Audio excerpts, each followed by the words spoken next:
Weekend पे मैंने एक वीडियो बनाया था जिसमें मैंने आपको बताया कि मंडे की ट्रेडिंग सेशन के लिए गोल्ड और सिल्वर में आपको कैसा इम्पैक्ट हो सकता है, क्रूड ऑयल को आपको कैसे देखना चाहिए। होपफुली आपने देखा होगा और उसी हिसाब से मूवमेंट होता हुआ नजर आ रहा है।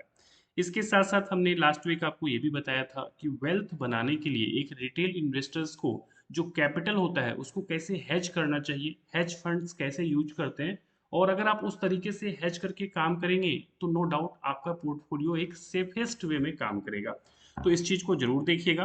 अब आज की वीडियो में हम बात करने वाले हैं इस वीकेंड मतलब शनिवार की हम बात कर रहे हैं। शनिवार 11 तारीख को एक मीटिंग होने वाली है, और वो क्या मीटिंग होने वाली है? वो मीटिंग होने वाली है गुडलक इंडिया लिमिटेड कंपनी के बारे में।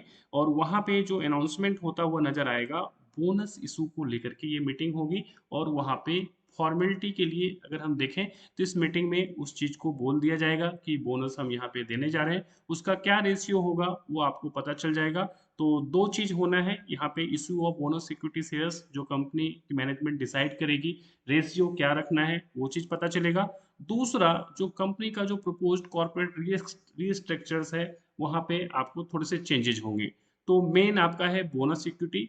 तो बोनस शेयर्स को लेकर के नो डाउट कंपनी में इन जनरल तेजी का रुख देखने को मिलता है। आज के भी ट्रेडिंग सेशन में जैसे ही ये न्यूज आया था तो मैंने ऑलरेडी आपको बता दिया था टेलीग्राम पे कि ये न्यूज है, यहाँ से पॉजिटिविटी हो सकती है। आपने देखा होगा कि डे हाई की तरफ गया, बट मार्केट में प्रॉफिट बुकिंग होने की वजह से ये डे हाई पे जाकर के क्लोज नहीं हुआ। कोई दिक्कत की बात नहीं है। अब आपके सामने तीन ट्रेडिंग सेशन बचे हुए हैं, 8 जुलाई का, 9 जुलाई का, 10 जुलाई का, और 11 तारीख को तो छुट्टी है शनिवार को लेकर के। तो अगले तीन ट्रेडिंग सेशन के लिए ये कंपनी बहुत ज़्यादा इंपॉर्टेंट है। इसको अगर हम बीएससी पे भी चेक करें तो आपको दिख जाएगा। बीएससी जो ऑलरेडी ऑथराइज वेबसाइट्स है जिस पे आप चेक करेंगे तो आपको यहाँ पे नोटिफिकेशंस में जाके देखिएगा तो आपको यहाँ पे दिख जाएगा, जिससे कंफर्मेशन हो जाता है कि ऑलरेडी अगर हम बात करें कि गवर्नमेंट की वेबसाइट है तो इसको हम न्यूज को कंफर्मेशन के लिए यहाँ पे चेक कर लेते हैं। तो यहाँ पे हमने चेक कर लिया। इसके कुछ फंडामेंटल्स को देखते हैं कि अभी कंपनी जो ये ट्रेड कर रही है 1482 रुपये पे ट्रेड कर रही है, बट अगर हम इसके रिटर्न को अगर हम देखें तो दिखेगा पिछले 5 साल में इसने इन्वेस्टर के पैसे को 13 गुना किया, 1296%। एक साल में 26% का रिटर्न दिया, 6 मंथ्स में 35% का रिटर्न दिया, एक महीने में 12% का रिटर्न दिया, एक वीक में देखें तो फ्लैट है, और 1 डे में भी फ्लैट है। अगर इस कंपनी का पी रेशियो देखेंगे तो 27 के पास है, पीबी रेशियो 3.31 है। इसके साथ साथ अगर आप देखेंगे तो अच्छी बात यह है कि डिविडेंड भी यहाँ पे मिलता हुआ नजर आता है। कंपनी बहुत ज्यादा बड़ी है नहीं, 4,926 करोड़ मतलब 5,000 करोड़ से कम की कंपनी है। इस चीज को ध्यान देना है। और इसके साथ साथ अगर हम देखें सेक्टर कौन सा है तो iron and steel product company बनाती है। और यहाँ पे देखें कि रिटर्न ऑन इक्विटी ROE की हम बात करें तो ये है 12 का। ठीक है। इसके साथ साथ अगर हम देखें कि यहाँ पे जो एनालिस्ट हैं उनका क्या व्यू है, तो एनालिस्ट का व्यू अगर आप देख सकते हैं, 100% एनालिस्ट जो है इसको बाय की रेटिंग दे रहे हैं, जो अपने आप में पॉजिटिव है। इसके साथ साथ अगर आप यहाँ पे जो लेटेस्ट न्यूज है इसको चेक करेंगे तो आपको यहाँ पे भी देख सकते हैं कि साफ साफ मेंशन है कि एक बोर्ड मीटिंग होने वाली है 11 जुलाई को, जिसमें बोनस इशू की चर्चा की जाएगी।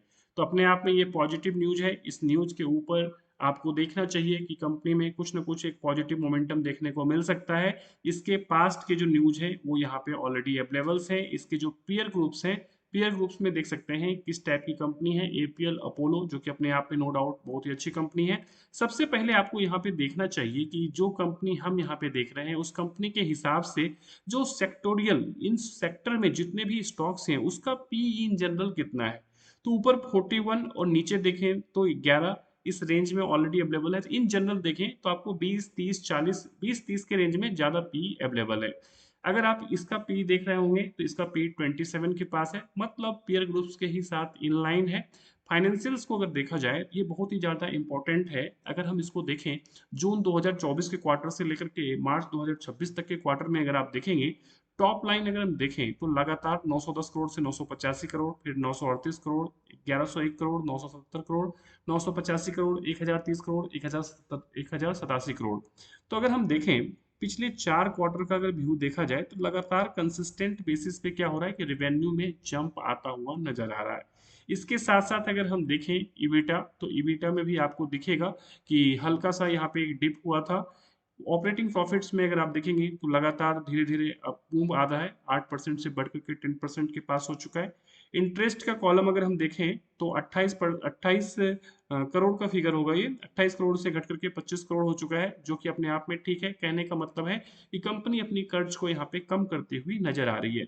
नेट प्रॉफिट का कॉलम्स को देखा जाए तो 40 करोड़ से बढ़ करके ये 56 करोड़ होता हुआ नजर आ रहा है। मतलब ईयरली बेसिस पे भी अगर इसको आप कंपेयर करोगे तो आपको यहाँ पे रिजल्ट पॉजिटिव है, क्वार्टरली बेसिस पे भी पॉजिटिव है। तो इसका इम्पैक्ट आने वाले समय में इसके शेयर प्राइस के ऊपर साफ साफ देखने को मिलना चाहिए, इस चीज को ध्यान रखिए। बैलेंस शीट भी अगर आप देखेंगे तो बैलेंस शीट को हम टोटल ओवरऑल अगर हम देखें तो इन लाइन है, कोई बहुत ज़्यादा मिसमैच होता हुआ नजर नहीं आ रहा है। कैश फ्लो के डेटा में भी अगर आप चेक करेंगे तो आपको ठीक ठाक एक्टिविटी है।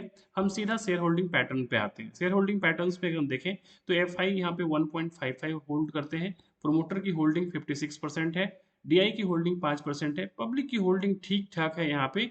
तो इस चीज को ध्यान रखना है। पब्लिक में एक बार जाके चेक कर लीजिएगा तो आपको पता चल जाएगा पब्लिक में इन जनरल जनरल पब्लिक है या कंपनी के मैनेजमेंट के लोग वहां पे अपने रिलेटिव्स के माध्यम से या खुद के माध्यम से कहीं ट्रेड तो नहीं कर रहे हैं।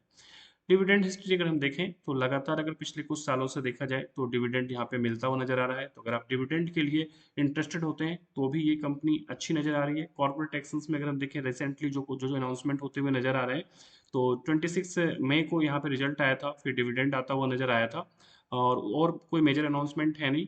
फाइलिंग में अगर देखें तो कोई ज़्यादा डेटा अवेलेबल नहीं है अनाउंसमेंट को लेकर के। सबसे अच्छी बात एक और चीज़ है जो है म्यूचुअल फंड्स होल्डिंग, जिसमें अगर देखा जाए बैंक ऑफ इंडिया के स्मॉल कैप फंड ने यहाँ पे इन्वेस्ट किया हुआ है, बैंक ऑफ इंडिया का मल्टी एसेट एलोकेशन फंड ने इन्वेस्टमेंट किया हुआ है, बैंक ऑफ इंडिया का mid and small cap fund ने यहाँ पे इन्वेस्टमेंट किया हुआ है, और लार्ज कैप ने। मतलब बैंक ऑफ इंडिया के जो फंड मैनेजर है वो ज़्यादा बुलिश है यहाँ पे। इस चीज़ को देखिए। मोतीलाल ओसवाल की तरफ से भी यहाँ पे इन्वेस्टमेंट है, तो ये बड़ा इन्वेस्टमेंट डीआई की तरफ से है। ओवरऑल अगर आप टेक्निकल चार्ट्स को देखें यहाँ पे तो आपको दिखेगा अलग अलग इंडिकेटर्स पे जो व्यू है वो एक न्यूट्रल स्टांस नजर आता है। तीन जो टेक्निकल इंडिकेटर्स हैं वहाँ पे न्यूट्रल है, और सॉरी तीन आपको बियरिश हैं, चार न्यूट्रल है और दो बुलिश है। तो ओवरऑल मिक्स सिनेरियो यहाँ पे बनता हुआ नजर आ रहा है। तो इस स्टॉक्स को न्यूज है, बोनस इशू का न्यूज है, तो इसको ध्यान जरूर रखिएगा। उम्मीद करते हैं कि कुछ यहाँ पे अच्छा मूवमेंट देखने को मिल सकता है। यहाँ पे जो भी चीजें आपको बताई गई, कोई भी चीज बाइंग या सेलिंग रिकमेंडेशन नहीं है। इस चीज को ध्यान रखना है कि ऐसा नहीं कि वीडियो को देख करके आप इसको सेल कर दीजिए, वीडियो को देख करके बाय कर लीजिए। अगर आप कोई भी एक्टिविटी करते हैं तो अपने फाइनेंशियल एडवाइजर से जरूर संपर्क करें। वीडियो देखने के लिए धन्यवाद। Thank you.